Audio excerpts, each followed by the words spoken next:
into engilethela lapha enkantolo ke ungagculiseki kahle izinto indlela izinto ezenza ngayo ekhaya. Lapha ngilethwe ngumfana longicacalatayo.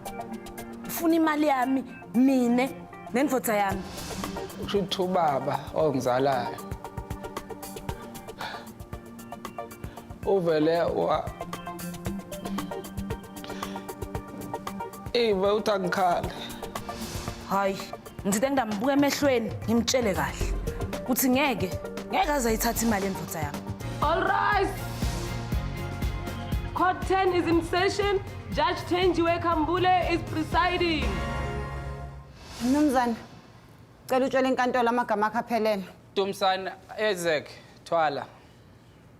Nkosazana, cela utshele inkantolo amagama akho aphelele. Ntombi Zodwa Dladla as the defendant, Your Honor. Mnumzane uThwala size ngane enkantolo.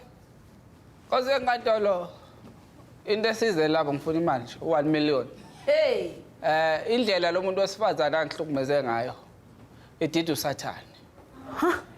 Indlela umoya wami ohlukumezeke ngayo.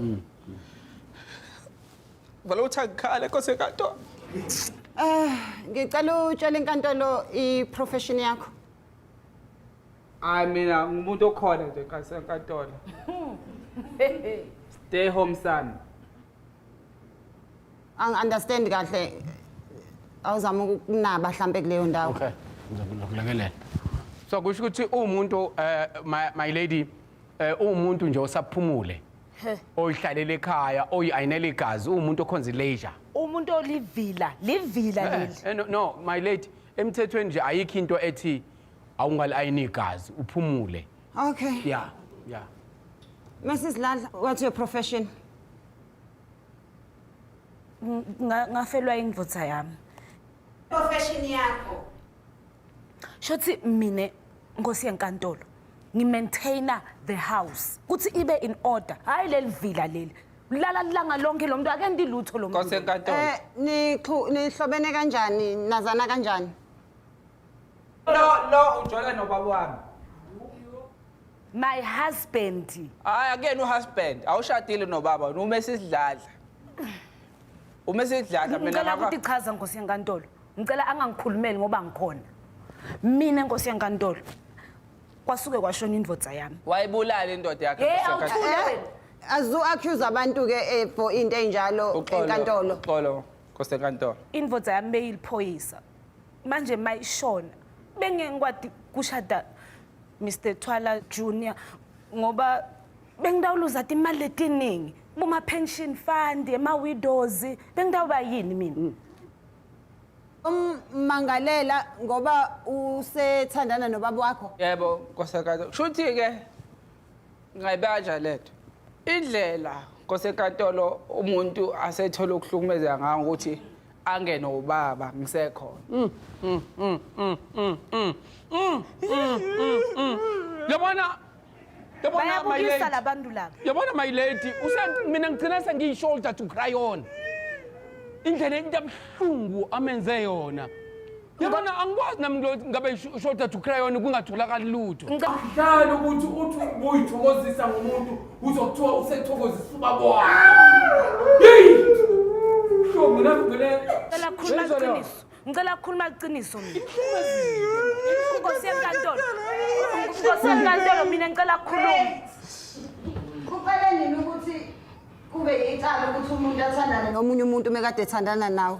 Ngiyabonga Nkosi yenkantolo. Nkosi enkantolo akulona icala kodwa ukuthi angene ubaba ngisaphila. Umona unemona ukuthi lelo Nkosi enkantolo ihlazo. Akusilo ihlazo ngumona Nkosi yenkantolo kuthi mina nababa wakhe siphila a very happy life. Yena bayacabanga ukuthi mina will never be happy in life. Ngi-happy manje nababa wakhe. Ngi-happy. Nkosi enkantolo, we my lady. Bangaba happy kanjani abantu bebulela umuntu enhlizini? Nami wangibulala inhliziyo. He cheated on me. Wangibulala inhliziyo nami. Ubuthonga busafiki. Unama nightmares. Usuku khona? No. Ngitshela yonke into.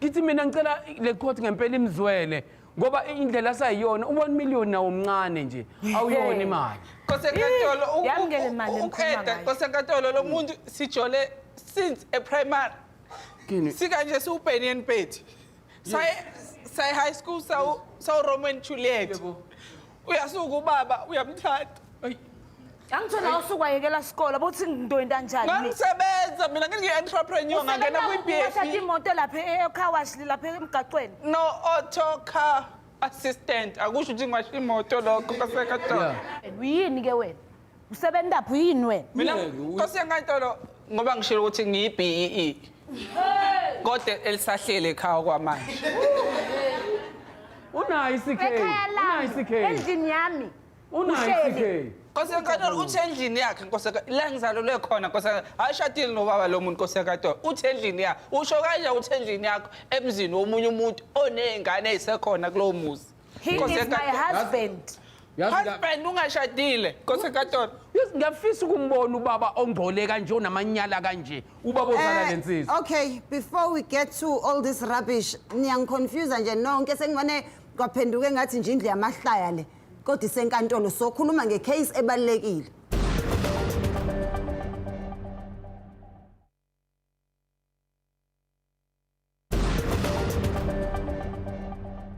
Cela ukwazi ukuthi yini mangibuka la kwi-application yakho kukhona neclaim ya 1 million for ukuthi wakuphuthisela ngemali owawuzoyithola amanye akucaci noma kwakuyifo ozolithola kubaba wakho noma kwakuyini. ake ngichaze nkosenkantolo lo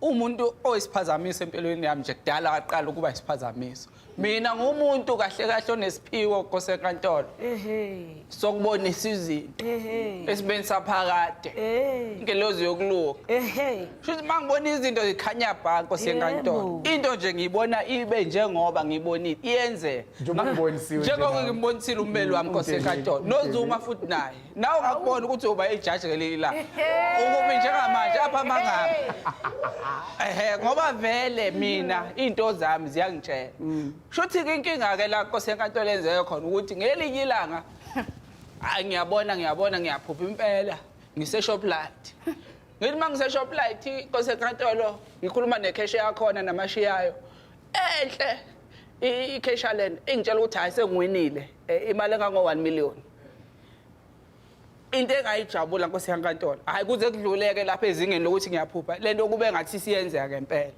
hayi bese ngibuza inamba engiyishilo ezithile esathi uyangitshela nje wangivusa manje ukuyokusebenza ukuyowasha ukuyokhetha ukwenze manje inake leyo mali yanyamalala kanjalo akunamali njengamanje ngenxakalo yingakho-ke silapha namhlanje nkosenkantolo mmeli wami yazi mayileti kothe kutshela lento angikholwanga Wait. Uzofuna imali owacishe wayiwina ephusheni.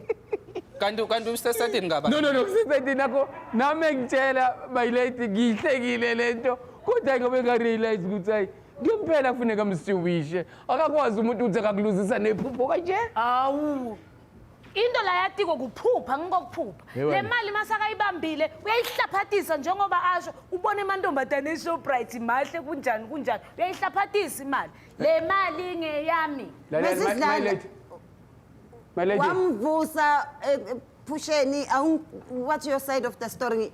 Ngiyaconfuseka. You know ukuthi dreams come true. there you go mayileti ngiyathanda ngoba we are on the same side uqinisile ngamvusa ngalelo langa ngangimvusela ukuthi ahambe aye ku-interview alelela ngalonke kwaze kwashaya 3 PM i-interview nga 5 PM uhlala njani nje nemuntu okanjalo endlini yakho uhlala njani nemuntu ongafuni ukusebenza 32 years hayi kosenkantolo ngoba bese ngichazile ukuthi hayi ngoba ngingasebenzi ngumuntu okhona kosenkantolo futhi nje akaze ngivuse lona ngeke aze ngivuse lona uyongishiya ngifile lo ngoba vele ufuna ngifile lona ukuze adlele imali yami mina nkosenkantolo into engizele lapha nkosenkantolo ngisamile ekutheni ngicela nje nkosenkantolo engilungisele lo 1 million ngihlukane nalento ngiqhubeke nempilo asale nendluke lena ayifunayo nkosenkantolo mhlambe bekuzoba ngcono ukuba ukhona nalo baba wala ekhaya ekukhulunywa ngakho ngoba ngiyabona ukuthi inkinga yenu nani bangumjolo ngikhona